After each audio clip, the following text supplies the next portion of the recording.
ते कृष्णाय कुण्ठमेधसे राधाधरसुधा सिन्धो नमो नित्यविहारिणे राधां कृष्णस्वरूपां वै कृष्णं राधास्वरूपिणं कलात्मानं निकुञ्जस्थं गुरुरूपं सदा भजे।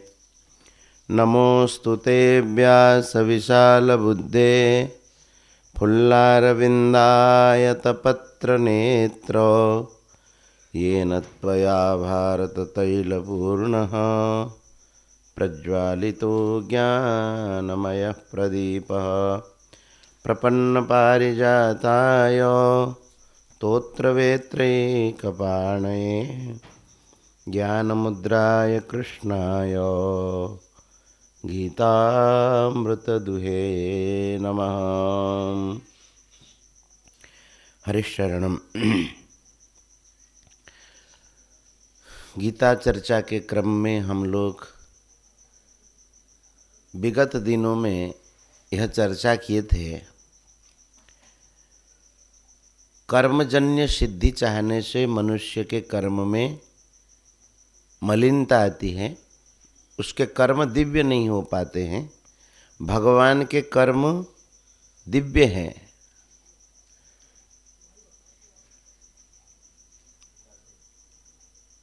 लेकिन हमारे कर्म अदिव्य हैं। इसका कारण है कि हम कर्म से उसका फल चाहते, कर्मजन्य फल चाहते। अब कहते हैं कि क्या करने से मनुष्य के कर्म में दिव्यता आए। इसलिए भगवान कहते कि मैं जैसा कर्म करता हूँ तुम उसी प्रकार से करना शुरू करो। तो भगवान कैसे कर्म करते हैं उसका विवेचन करते हैं। चातुर्वर्ण्यम मया सृष्टम गुणकर्म विभागशः तस्य कर्तारमपि मां विद्य कर्तारमव्ययम्। गुण कर्म विभागशः, गुण और कर्मों के अनुसार उसको आधार मान करके भगवान कहते चातुर्वर्ण्यम मया सृष्टम, मेरे द्वारा चारों वर्ण की रचना की गई है, चारों वर्ण प्रकट किए गए हैं। इसमें एक ध्यान देने वाली बात है, चारों वर्ण का मतलब कोई वर्ण छोटा अथवा बड़ा नहीं।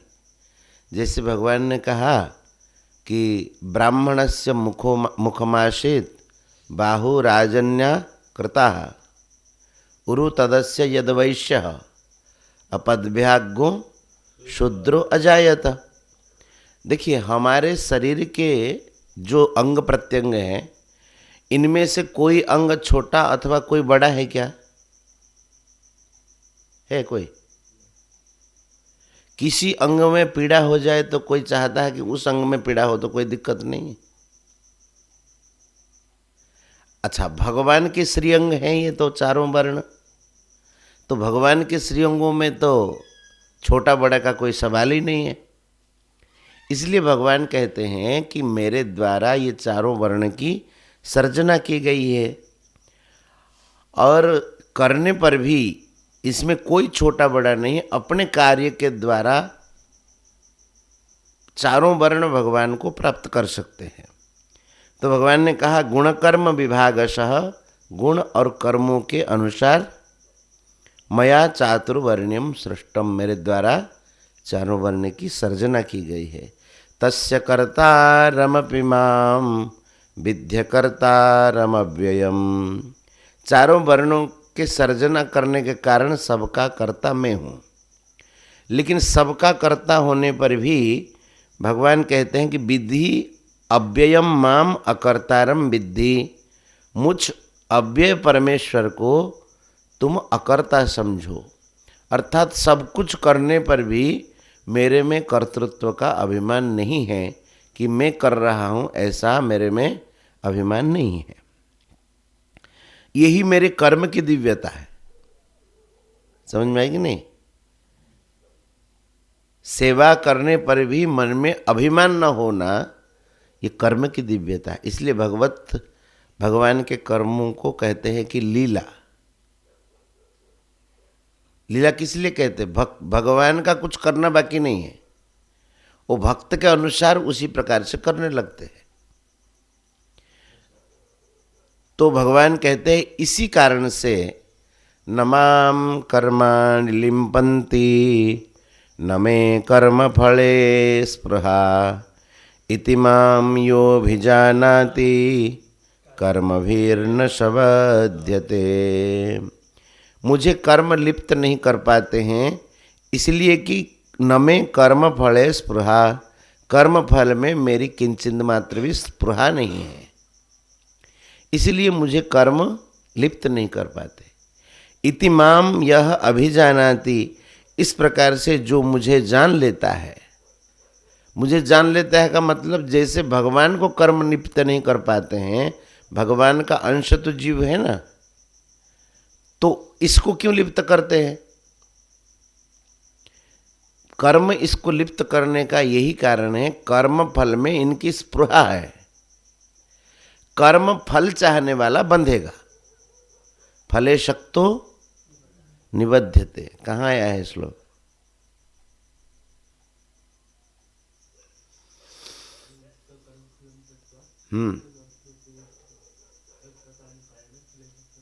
युक्तः कर्म फलम त्यक्त्वा, कहाँ का है श्लोक? 5वें अध्याय का 12वां श्लोक है। युक्तः कर्म फलम त्यक्त्वा शांतिम आपनोति नैष्ठिकीम। जो युक्त हैं, युक्त पुरुष, कर्म फलम त्यक्त्वा, कर्म फल को छोड़ करके, कर्म फल को छोड़ने का मतलब कर्म फल को छोड़ना नहीं, कर्म फल की स्पृहा। कर्म फल को क्या छोड़ेगा? उसकी जो स्पृहा है, कामना है, उसको छोड़ करके शांतिम आपनोति नैष्ठिकीम, नैष्ठिकी निष्ठा युक्त शांति को प्राप्त हो जाता है युक्त पुरुष। लेकिन अयुक्तः कामकारेण फले सक्तो निबध्यते। जो अयुक्त पुरुष होता है, योगी नहीं होता है, अपने लिए करता रहता है, ऐसे जो अयुक्त पुरुष हैं, कामकारेण, कामनाओं के कारण, फले शक्तः, फल में आसक्त होकर के निबध्यते माने बंध जाता है। तो मनुष्य बंधता कब है? कर्मों में। कर्म फल में जब स्पृहा होगी तब कर्म में बंध जाएगा।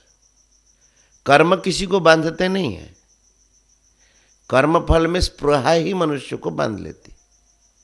ठीक है। इति माम यो अभिजानाति, जो मुझे जान जाता है इस प्रकार से कि भगवान को कर्म क्यों नहीं बांधते हैं, जो इस तत्व को जान जाते हैं, कर्म भीर न सबध्यते, वे कर्म में बंधते नहीं हैं। एवं ज्ञात्वा कृतं कर्म पूर्वैरपि मुमुक्षुभिः कुरु कर्मैव तस्मात् त्वं पूर्वैः पूर्वतरं कृतं। तो कोई कहेगा कि कर्मों में बंधे रहने से क्या दिक्कत है? बार बार जन्म मृत्यु के चक्र में चलेगा, क्योंकि उसके कर्म फिर संचित में जाएंगे, उनके क्रियमाण कर्म, और संचित से फिर प्रारब्ध बनेगा, और प्रारब्ध से शरीर मिलेगा। ये स्वाभाविक उसकी तरीका है। लेकिन अनिष्टम इष्टम मिश्रम च त्रिविधम कर्मणः फलम भवति अत्यागिनम प्रेत्य न तो सन्यासिनाम क्वचित। जो अत्यागी हैं, अयुक्त पुरुष हैं, उनको ही कर्मफल 3 प्रकार से मिलता है, अनिष्ट, इष्ट, मिश्रित। अनिष्ट का मतलब जो हमें इच्छित नहीं है, जो हम नहीं चाहते, और इष्ट का मतलब जो हम चाहते हैं। अब मिश्र का अर्थ होता है कुछ ठीक है, मिला जुला सा है। ये तीनों प्रकार के कर्म, कर्म का फल अत्यागिनम प्रत्य, अत्यागियों को जो कर्म फल की इच्छा रखते हैं, उनको मृत्यु के बाद ये तीनों कर्मों का फल मिलता है। न तो सन्यासी नाम क्वचित, लेकिन जो सन्यासी है, सन्यासी माने सम्यक प्रकार से जो न्यास कर देते हैं, कर्मों के फलों का त्याग कर देते हैं, इच्छा का त्याग कर देते हैं, उनको कभी भी ये कर्म फलदायक होते नहीं, माने जन्म मृत्यु के चक्र में वे नहीं पड़ते हैं। तो भगवान ने कहा एवं ज्ञात्वा कृतम कर्म पूर्वैहि अपि मुमुक्षुभिः, मुमुक्षुओं के द्वारा, मुमुक्षुभिः एवं ज्ञात्वा कर्म कृतम, पूर्वैहि अपि, पूर्व के मुमुक्षुओं ने भी इस तत्व को जान करके कर्म किया। एक दो नहीं, मुमुक्षु भी है, बहुवचन में प्रयोग हुआ, माने एक दो नहीं, अनेक। जो इस तत्व के हिसाब से कर्म करेगा वो बंधन में नहीं पड़ेगा। कुरु कर्मैव तस्मात् त्वं पूर्वैः पूर्वतरम कृतम, पूर्वैः पूर्वतरम कृतम तस्मात् त्वं कर्मैव कुरु। अब एक प्रकरण यहाँ पर पूर्ण हुआ, 1 से 15वें श्लोक तक का एक प्रकरण। तो अब भगवान कह रहे इसलिए तस्मात्, इसीलिए तुम पूर्वजों के द्वारा पूर्व में किए गए कर्मों का अनुसरण करके वे जैसे किए थे उसी प्रकार से तुम भी करो, तो कर्म में तुम बंद हो गए नहीं। अर्जुन का यही तो भय कि मैं युद्ध नहीं करूंगा, कर्म मत मुझे बांध देंगे। तो भगवान उसी बात को समझा रहे हैं कि कर्म बांधते कैसे है और कर्म की दिव्यता कैसी आती है। ठीक है, अब भगवान आगे का प्रकरण आरंभ करते हैं। कहते हैं कि देखो, कर्म करने से पहले कर्मों का तत्व जान जाना चाहिए, है ना। कर्म करने से पहले अगर तत्व नहीं जानेगा, जैसे हम मान लीजिए रसोई करते, उसके थ्योरी का ज्ञान होना चाहिए ना। मैं बताया था ये जो 4th अध्याय है ये कर्म के तत्वों का विवेचन करेंगे विशेष रूप से, और 3रे अध्याय में उसका प्रयोगात्मक बताएंगे। अब ये 4थे अध्याय में आपको नहीं लग रहा है इसकी तात्विक बातें कह रहे हैं, ये कर्म का ये तत्व कर्म ऐसे बांधता है। ठीक है, अब भगवान कह रहे हैं किं कर्म किम कर्मेति कवयोप्यत्र मोहिताः तत्ते कर्म प्रवक्ष्यामि यज्ञात्वा मोक्षसे शुभात्। भगवान कह रहे किं कर्म और किम अकर्म इति। देखो, कर्म का मतलब आपको बता देते हैं, कर्म उसको कहते हैं जो शास्त्र विहित तो है, शास्त्र विहित मतलब गलत नहीं है, शास्त्रों के द्वारा अनुमोदित है, ऐसा करना चाहिए, जो इसको कहते कर्तव्य। ठीक है, शास्त्र द्वारा अनुमोदित तो है, लेकिन जिसमें निष्काम भाव नहीं है, सकामता पाने की इच्छा है। सोई गल कि बाबू सोन तो ये सामने बस ना बुझी कि पारे एपट गोटे मुझे पढ़ो ना मु पढ़ौथी तुम शोज कौन कथा। तात्विक जिनस गुड़ाक टे ध्यान देखार। कर्मता को कहती जहाँ कर्तव्य, कर्म उसी को, तीनों का विवेचन पहले समझ जाओ फिर आगे समझ जाओगे। कर्म, अकर्म और विकर्म। कर्म उससे कहते हैं जो शास्त्र विहित है, शास्त्रों के द्वारा अनुमोदित है, जिसको कर्तव्य कहते, करने लायक काम है, कोई उसमें गलत नहीं है, लेकिन जिसमें फल की इच्छा है, सकामता है, मैं ऐसा करूंगा तो मुझे यह मिलेगा, उसको कहते कर्म। और ये कर्म मनुष्य को बांधते हैं। क्यों बांधते हैं? फल में स्पृहा है, स्पृहा के कारण वो कर्म बंधन में पड़ेगा। और कहते हैं ना ये कर्म का फल है, ऐसा कहते नहीं, सुने होंगे भाई, कर्मों का फल है, ये कर्मयोग का तत्व है। गांव गांव में कह देते कर्म का फल है, क्या करें। तो कर्म जब सकामता से कर्म किया जाता है तो वो फल देने वाला होता है, ठीक है। आप कहेंगे निष्कामता से करेंगे तो क्या कर्म फल देने वाला नहीं होगा? नहीं होगा, फल देगा, लेकिन वह फल आपको बांधेगा नहीं। जैसे आपने निष्काम भाव पूर्वक प्रसाद पाया तो क्या पेट नहीं भरेगा? ये फल तो हुआ ना, लेकिन वह प्रसाद पाने के कारण वो कर्म आपके लिए बंधन कारक नहीं होगा।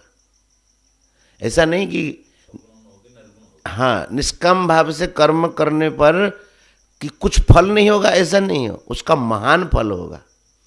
कर्म का फल होता है बंधन, और निष्काम भाव से किए गए कर्मों का फल होती है मुक्ति। समझ में आया कि नहीं? तो यहां कहते हैं कि कर्म का तत्व जानना चाहिए और अकर्म का तत्व जानना चाहिए। अकर्म उसको कहते हैं कि कर्म तो हम कर रहे हैं, लेकिन कर्म में, कर्म फल में बांधने की शक्ति नहीं है, उसको अकर्म कहते हैं। अब जैसे मान लीजिए हम लोग धान अथवा चावल, धान को या उड़द मूंग आदि कोई भी बीज को उबाल दें अथवा भून दिया जाए, तो वे बीज को जमीन पर लेकर के डालने पर क्या वे फल देंगे? क्यों नहीं देंगे? वो भून देने से, उबाल देने से उसके भीतर का बीज नष्ट हो गया। तो यही बात कहते हैं, न कामः न मय्या वेशित धियाम कामः कामाय कल्पते भर्जिता क्वथिता धानाः प्रायो बीजाय नेष्यते। बोले जैसे भर्जिता भुने हुए और क्वथिता माने उबाले हुए धानाः कोई भी बीज, कोई भी शस्य बीज के लिए उपयुक्त नहीं होता है, उसी प्रकार से न मय्या वेशित धियाम कामः कामाय कल्पते। मुझ में जिनका चित्त लग गया है, जिनकी बुद्धि लग गई है, उनकी कामना कामना नहीं है, तो उनके कर्म क्या हो गए? अकर्म। अकर्म का मतलब निकम्मा नहीं है। जो कर्म, कर्मों का फल बंधन कारक नहीं होगा उसको कहते हैं अकर्म। समझ में आया कि नहीं? आ गया क्या?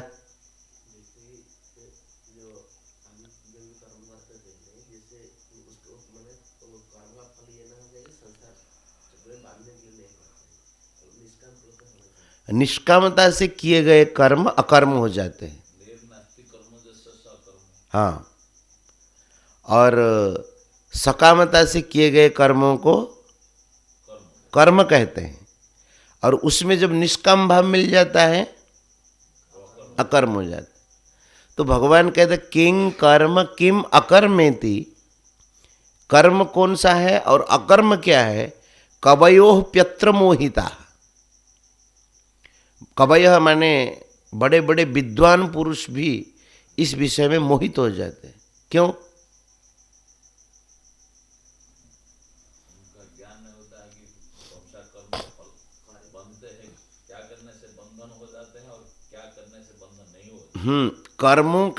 कर्मों का स्वरूप बाहर से एक जैसा लगेगा, इसलिए मोहित हो जाते हैं। जैसे कोई भून दिया गया बीज कोई अलग थोड़ी दिखता है, एक ही जैसा दिखता है। दोनों अगर पास पास में रख दो तो पता नहीं चलेगा कौन सा भुना हुआ है और कौन सा साबुत है, नहीं भुना है, बीज का है। ऊपर से बराबर देखने पर भी उसके भीतर कुछ हो गया, जिससे कि एक अंकुर देता है और एक अंकुर नहीं देता है। हाँ, अमनिया प्रसादी। और अमनिया प्रसादी से अगर तुलसी निकाल दिया जाए तो क्या पता चलेगा कि अमनिया ही या प्रसादी है? तुलसी के कारण ही तो पता चलता है। लेकिन उसके भीतर का भाव परिवर्तन हो गया, एक भोग, एक प्रसाद हो गया और एक अमनिया है, भोग के लिए तैयारी है। जो अमनिया खाएगा, बढ़िया महाराज जी उदाहरण दे रहे, जो अमनिया खाएगा वो बंधेगा और जो भोग पाएगा मुक्त होगा। बस यही फर्क। बढ़िया उदाहरण महाराज जी दी। तो इसी प्रकार से अकर्म कर्म बाहर से एक जैसा दिखेंगे, बाहर से आपको पता नहीं चलेगा कि ये कर्म हो रहा है कि अकर्म हो रहा है। भीतर से उसके जो भाव में फर्क है, नहीं, जो भाव की फर्क है, उसी से ही कर्म एक फल देने वाला होगा और एक मुक्त करने वाला होगा। नहीं, अब संत लोग बहुत सेवा का कार्य करते हैं तो उनके कर्म बंधन कारक नहीं होते, और जो इस तत्व को नहीं जानते एक घर में वो बंध जाते। बंधते कि नहीं बंधते? और संतों का कितना विस्तार होने पर भी अगर तत्व को जानते हैं और उसी हिसाब से जीवन बनाते हैं तो बंधते नहीं है। तो एक बंध जाता है और एक बंधता नहीं है। इसका क्या कारण है? अब कौन बंधा कौन नहीं बंधा इसको कैसे समझ में आएगा?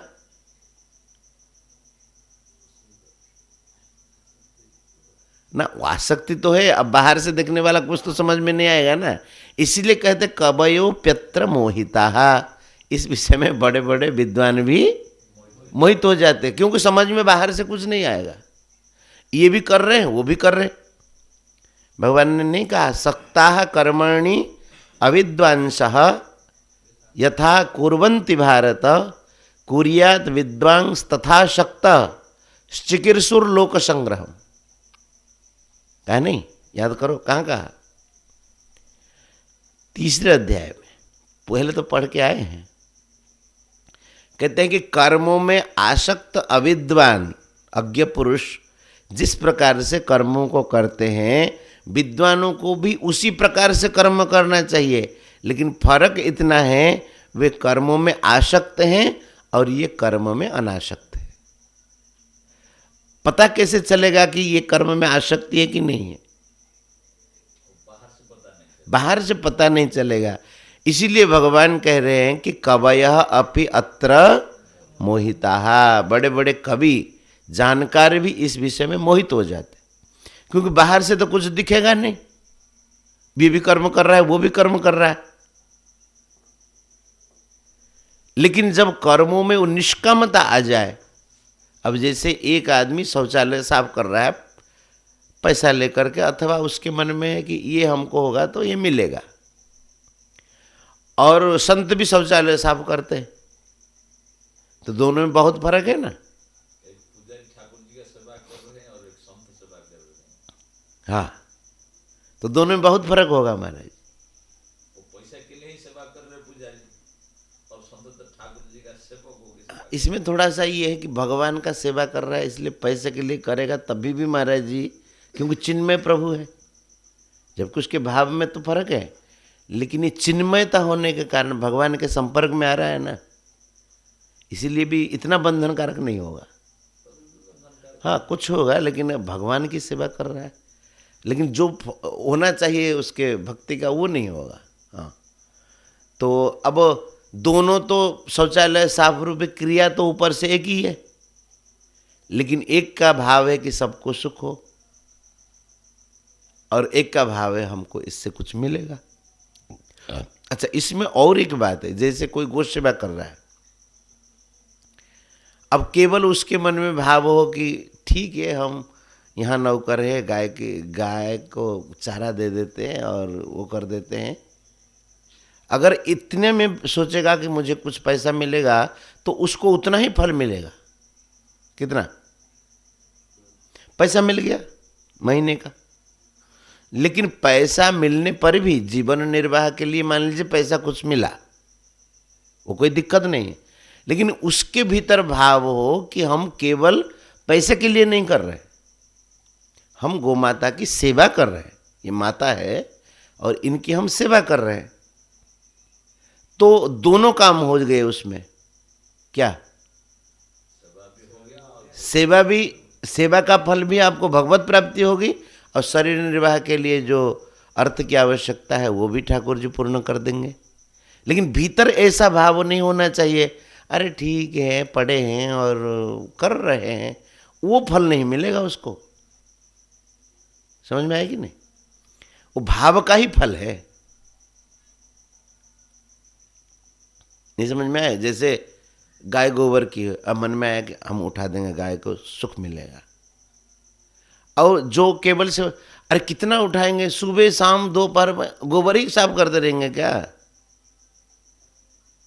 तो ये भावना होगी तो उसका नहीं होगा। उसको क्या लग रहा है, मेरी ड्यूटी है, सुबह कर दिया शाम को कर दिया। अपने हाथ कभी गंदे हो जाए तो हम क्या कहते हैं, कितने बार साफ करेंगे? करो, साफ करो भाई। जैसे हम लोग खाते हैं तो बार बार खाते हैं, बार बार मुंह साफ करते हैं ना। तो कभी कभी ऐसा मन में आता है कि अरे कितने बार मुंह साफ करेंगे, कितने बार खाएंगे, ऐसा कहते हैं।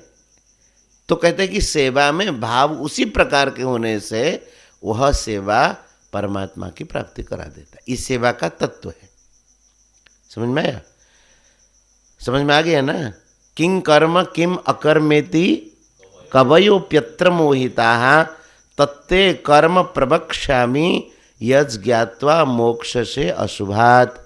इसीलिए तत्ते प्रवक्ष्यामि, तत्ते कर्म प्रवक्ष्यामि, तत्कर्म ते प्रवक्ष्यामि, उस कर्म के संबंध में मैं आपको कहूँगा। और उसका फल क्या होगा? यज ज्ञात्वा मोक्ष से अशुभात। अशुभात माने सबसे बड़ा अशुभ है ये संसार बंधन। बोले जिस तत्व को जाने जाने पर तुम अशुभ माने कर्म बंधन से, संसार से मुक्त हो जाओगे। कर्मों का अकर्मों का तत्व जब जानेगा वो संसार बंधन से मुक्त हो जाएगा, भगवान ऐसा कह रहे हैं।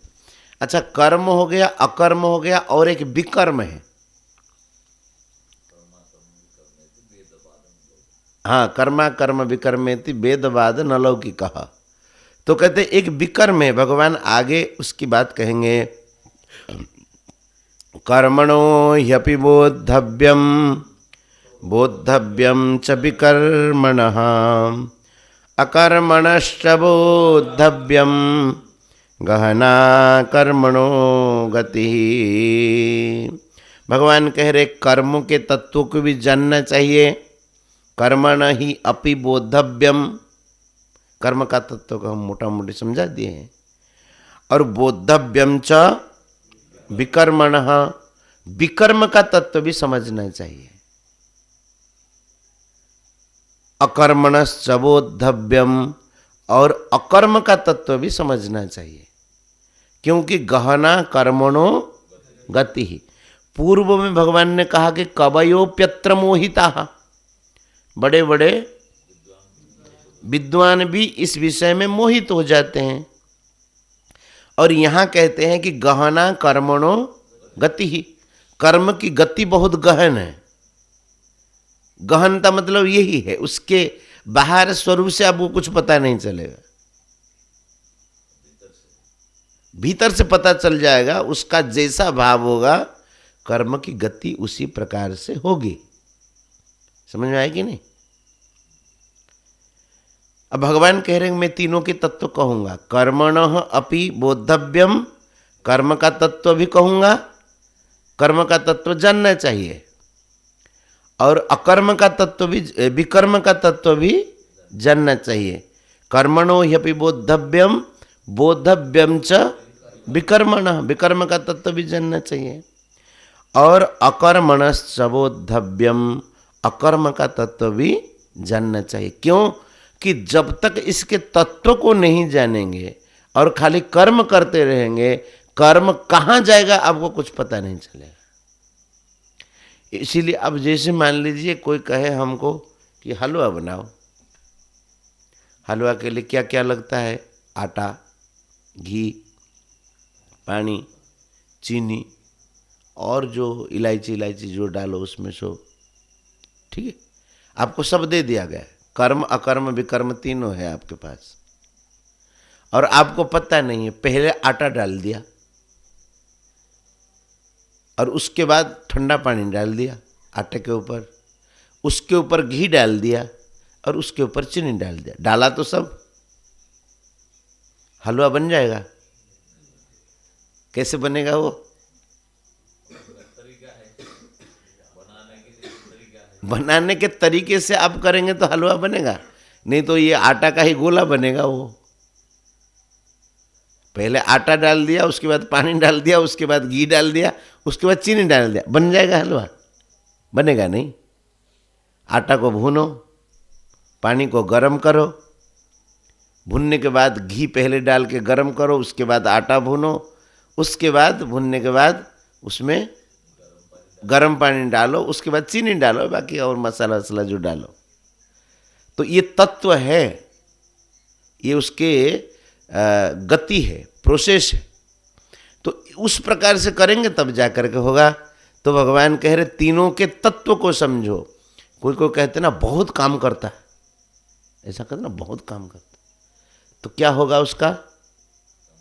ज्यादा बंधन में पड़ेगा। बहुत काम करता है इसका कोई विशेषता नहीं है, कार्यों को ठीक ढंग से करता है कि नहीं विशेषता है। जैसे कोई कहेगा आदमी बहुत पढ़ता है, लेकिन पढ़ता है सारा का सारा भूल पढ़ता है, तो वो बहुत पढ़ने का कोई है प्रयोजन? अब जैसे मान लीजिए कोई कोई आप देखे होंगे स्कूल में बहुत लिखते, कागज का कागज भर देते, क्या लिखते हैं पता नहीं। अच्छा, मास्टर नंबर देगा, कहेगा कि ये ढप्पाबाज है, इसको हटाओ। एक दो बार अगर सही से पढ़ेगा, सब उल्टा सीधा लिखा होगा, तो उसको नंबर नहीं देगा, वो 0 लगा देगा सब में। और आगे अच्छा भी लिखा होगा, वो कहेगा कि ये ऐसा ही लिखता है, उसमें भी ठीक नंबर नहीं देगा। तो ज़्यादा लिखने का मतलब नहीं है, कैसा मतलब है? सटीक लिखने का। समझ में आएगी नहीं? तो ज़्यादा कर्म करने से नहीं होता है, वो तो फिर ज़्यादा बंधन में पड़ेगा। कर्मों के तत्वों को समझ करके उचित ढंग से कर्मों को करने की महात्म्य। समझ में आएगी नहीं?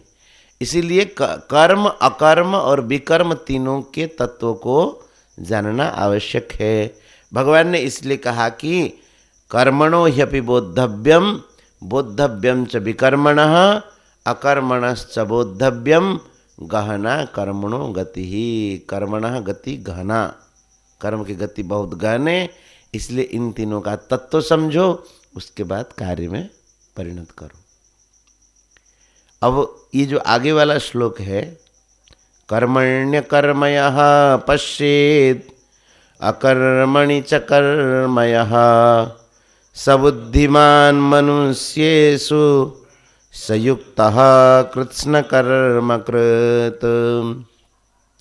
अब भगवान कह रहे हैं कि ये जो कूट श्लोक है ना, कूट श्लोक गीता जी में, महाभारत में है, करीब करीब 800 के करीब करीब कूट श्लोक है। उनमें से गीता जी में कुछ आ गए, तो ये एक कूट श्लोक है। कौन सा? कर्मण्य कर्मयः पश्येत् अकर्मणि च कर्मयः। कर्म में अकर्म देखना, अकर्म में कर्म देखना। व्यास जी महाराज पुड़िया छोड़ दी, गणेश जी महाराज सोच रहे क्या? कर्मणि अकर्मयः पश्येत्, कर्म में अकर्म देखना, और अकर्मणि च कर्मयः, अकर्म में कर्म देखना। ये कूट श्लोक तो व्यास जी इसलिए बीच बीच में छोड़ देते हैं, तो समझ में नहीं आता था। गणेश जी भी सूंड में लिखनी रख करके सोचते थे क्या बात है, क्या बात है। जब तक समझ में आए तब व्यास जी महाराज आगे बहुत सारे श्लोक बना दे। तो ये भी एक कूट श्लोक है, याद रखना। एक कूट श्लोक आया था, कहाँ पर है? अपर्याप्तम तदस्माकं बलम भीष्माभिरक्षितम, पर्याप्तम त्विदमेतेषां बलम भीमाभिरक्षितम। ये अपर्याप्त और पर्याप्त में ही कूट है।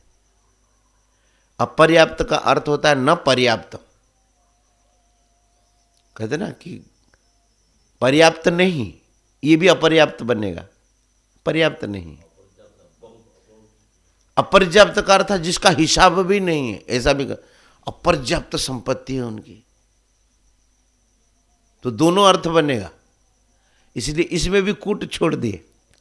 और यहां भी कूट श्लोक है, कर्म में अकर्म देखना, कर्मणि अकर्म यह पश्चेत, और अकर्मणि च कर्म यह, जो कर्म में अकर्म देखे और अकर्म में कर्म देखें, सबुद्धिमान मनुष्येषु, मनुष्येषु सबुद्धिमान, मनुष्यों में वही बुद्धिमान है, सयुक्तः वही योगी है, और सकृत्स्न कर्मकृत, संपूर्ण कर्मों को मानो उन्होंने कर लिया। कृत्स्न कर्म कृत, कृत्स्न माने संपूर्ण, कर्म माने कर्म, कृत माने करने वाला। इसका मतलब जो कर्म में अकर्म देखे और अकर्म में कर्म देखें, वो कृतकृत्य हो जाता है। कृतकृत्य का अर्थ कृत्य, कृत, जो करने लायक काम उन्होंने कर दिया। तो कर्म जब अकर्म हो जाता है तो मनुष्य करने लायक काम कर लिया, उसको और कुछ करना बाकी नहीं है। और केवल कर्म होगा तो कर्म बंधन कारक होगा, उसको तो करना ही करना बाकी रहेगा। इस जन्म में नहीं होगा तो आगे फिर जन्म लेना पड़ेगा। नहीं समझ में आई? नहीं आई? नहीं समझ में आई? कर्म में अकर्म देखना और अकर्म में कर्म देखना, ये कल चर्चा करेंगे, अब समय नहीं। गोविंद जय जय गोपाल, जय जय गो, राधा रमण हरि गोविंद जय जय, राधा रमण हरि गोविंद जय जय। श्री वृंदावन बिहारी लाल की, श्री राधा रानी की, श्रीमद् भगवत गीता की जय जय। श्री राधे श्याम।